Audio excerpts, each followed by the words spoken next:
साल से एनडीए की सरकार है, कोई बता दे कि एक भी फैक्ट्री हमारे बिहार में लगी है? लगी है? लागल बा? लागल नहीं खे, लोग यहाँ से भागल बा। जिंदाबाद जिंदाबाद, तेजस्वी यादव जिंदाबाद, जिंदाबाद जिंदाबाद। उठाइए दोनों हाथ, जोरदार तालियां बजाकर स्वागत करिए भारत के भविष्य आदरणीय अखिलेश यादव जी का। दोनों हाथ उठाकर तालियां बजा करके स्वागत करिए आदरणीय खेसारी लाल यादव जी, आदरणीय अखिलेश यादव जी का। दोनों हाथ उठाकर तालियां बजाकर स्वागत करें जोरदार। नौजवानों, अखिलेश यादव खेसारी लाल यादव जिंदाबाद जिंदाबाद, अखिलेश यादव खेसारी लाल यादव जिंदाबाद जिंदाबाद, खेसारी लाल यादव अखिलेश यादव जिंदाबाद जिंदाबाद। अखिलेश यादव खेसारी लाल यादव। आमंत्रित कर रहे हैं आप, इनको आमंत्रित कर दें।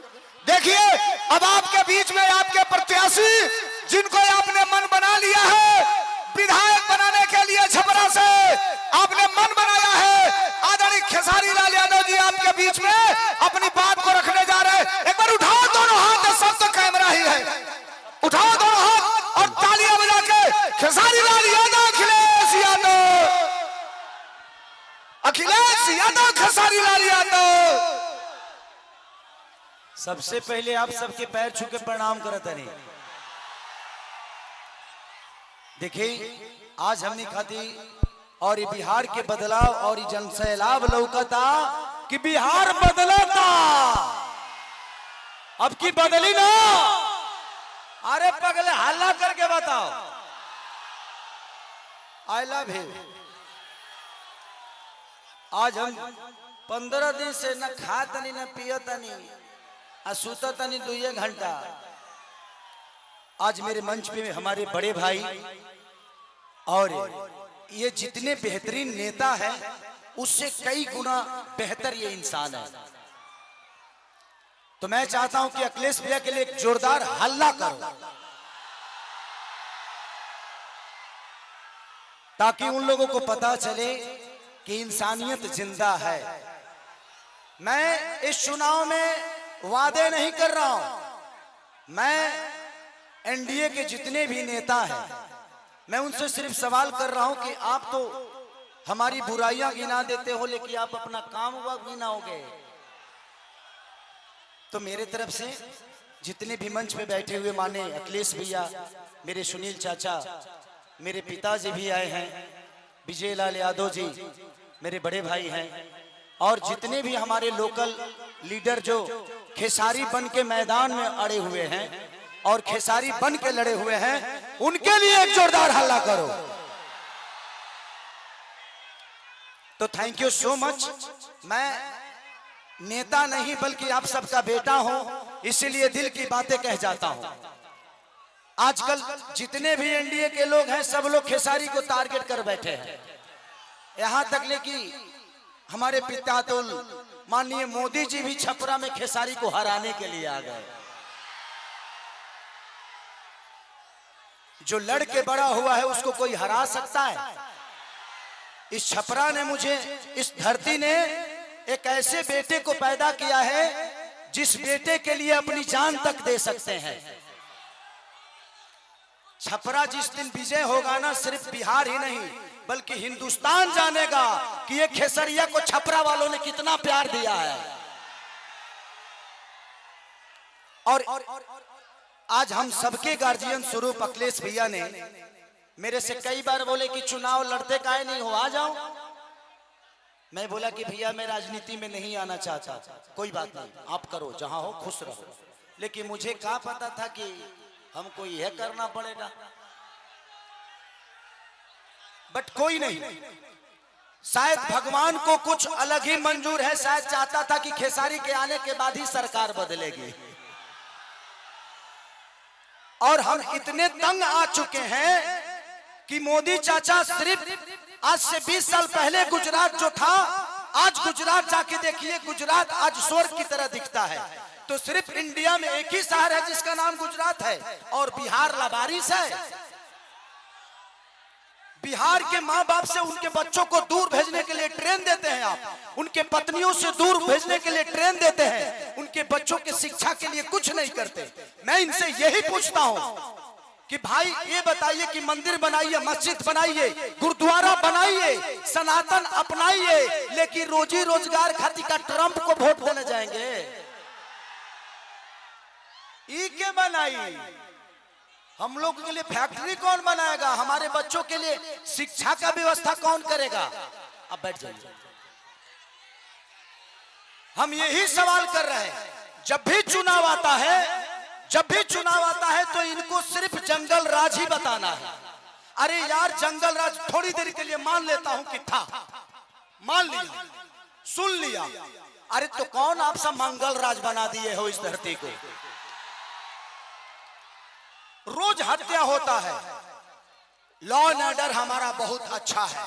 अरे यार, उस परिवार से पूछना जिस परिवार का आदमी मारा जाता है। सिर्फ एक आदमी नहीं मारा जाता है, बल्कि वो घर का चिराग था, अपने घर की विश्वास था, जिसको मार दिया गया। उसके बाद जिसको जेल में डालते हो, उसका भी करियर बर्बाद होता है। तो हमें बिजी कर दो ना यार, हमें काम दे दो। और काम नहीं दोगे तो क्या करेंगे? हम मौत में भी रोजी ढूंढते हैं, क्या करेंगे? ढूंढ ही लेगा कोई, क्योंकि हम बेरोजगार हैं। आज छपरा की स्थिति जो पानी में डूबी रहती है, छपरा व्यापारियों के करोड़ों रुपए बर्बाद हो जाते हैं। उसका जिम्मेदार कौन है?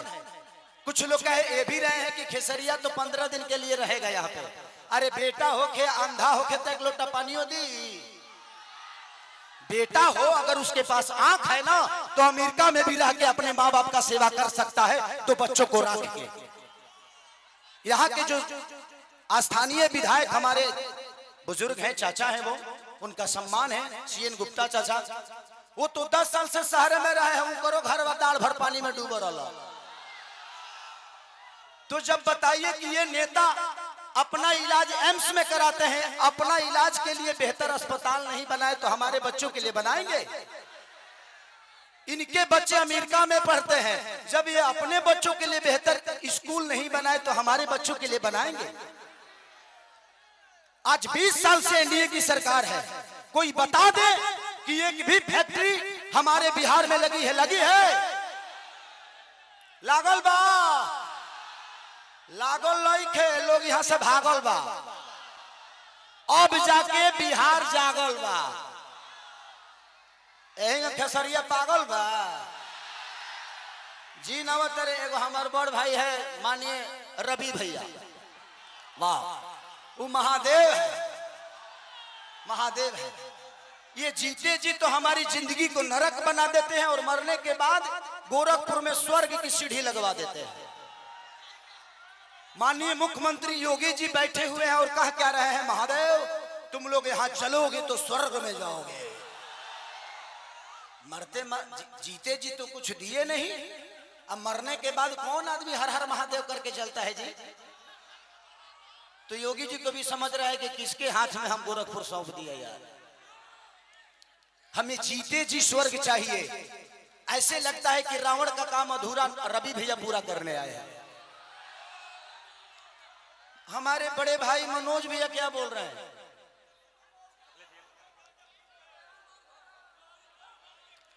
तो ये सारी चीजें हैं। यदमुल्ला कोई बात नहीं, बड़े भाई हैं, छोड़िए उस बात पे हटाइए। तो मैं चाहता हूं कि ये भाषण का टाइम नहीं है, क्योंकि भैया को भी बहुत जगह जाना है और भैया की बहुत बिजी शेड्यूल है, और मुझे भी यहाँ से राघोपुर जाना है भैया के क्षेत्र में। तो हम चाहते हैं कि मेरे बड़े भैया अखिलेश भी आए और हमारे भाइयों को आशीर्वाद दे दें। हेलो, उठाइए दोनों हाथ, जोरदार तालियां होनी चाहिए भारत के भविष्य आदरणीय अखिलेश यादव जी के लिए। अखिलेश यादव, खेसारी लाल यादव जिंदाबाद, अखिलेश यादव, खेसारी लाल यादव जिंदाबाद, जिंदाबाद। मैं सबसे पहले आए हुए यहाँ पर हमारे बुजुर्ग, नौजवान और हमारे महागठबंधन के सबसे लोकप्रिय प्रत्याशी खेसारी लाल यादव जी को जिताने वाले सभी हमारे साथियों का बहुत बहुत धन्यवाद और मैं आभार प्रकट करना चाहता हूं। मैं चुनाव देख रहा हूं और बिहार का चुनाव हम लोग लगातार देख रहे हैं, लेकिन जैसा चुनाव छपरा में चल रहा है ऐसा चुनाव कहीं किसी ने देखा नहीं होगा। और ये जन समर्थन बता रहा है मुझे, ये जो जन समर्थन मुझे दिखाई दे रहा है चारों तरफ, ये चारों तरफ जो जन समर्थन दिखाई दे रहा है, ये बता रहा है कि अब की बारी, अब की बारी, अब की बारी, अब की बारी तो खेसारी भाई जीत करके जा रहे हैं। और छपरा के लोगों ने मन बना लिया कि इस बार छप्पर फाड़ के वोट पड़ने जा रहा है, छप्पर फाड़ करके। मेरे साथियों, ये बिहार का चुनाव पूरा देश देख रहा है। जब कभी भी राजनीति संकट में आई है, अगर किसी ने दिशा देने का काम किया है तो यही बिहार की जनता ने दिशा दिखाने का काम किया है। एक बार फिर राजनीति के ऊपर संकट है, एक बार फिर राजनीति के ऊपर संकट आ रहा है। अगर कोई इस संकट को बचाने जा रहा है तो वो हमारी बिहार की सम्मानित जनता इस संकट से बचाने जा रही है। इस बार नौजवानों का पलायन नहीं होने जा रहा है। जब तेजस्वी मुख्यमंत्री बनेंगे तो नौजवानों का पलायन नहीं होगा। इस बार बिहार से भारतीय जनता पार्टी का पलायन होने जा रहा है। और इस बार